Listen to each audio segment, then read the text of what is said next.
larangan-laranganna. Dina doa kamilin atanapi doa taraweh urang sok ngaos Allahumma ij'alna bil imani kamilin. Duh Gusti Pangeran abdi jantenkeun abdi jalmi anu sampurna imanna. Nah, urang sok doa. Walil faraidi muadin sareng duh Gusti jantenkeun abdi tiasa ngalaksanakeun kaparduan sapertos salat, sapertos puasa, sapertos zakat, sareng haji upami mampu.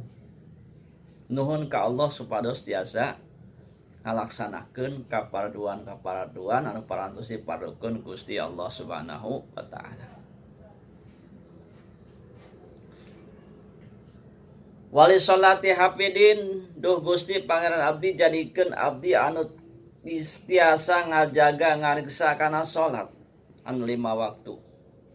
Doa kunaon margina margi ari salat teh nyaeta mangrupikeun kewajiban urang sadaya selaku muslim anu satemena urang kudu bener-bener ngalaksanakeun perintah Allah ieu salat.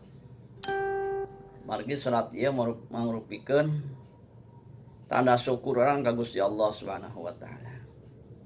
Seueur nikmat anu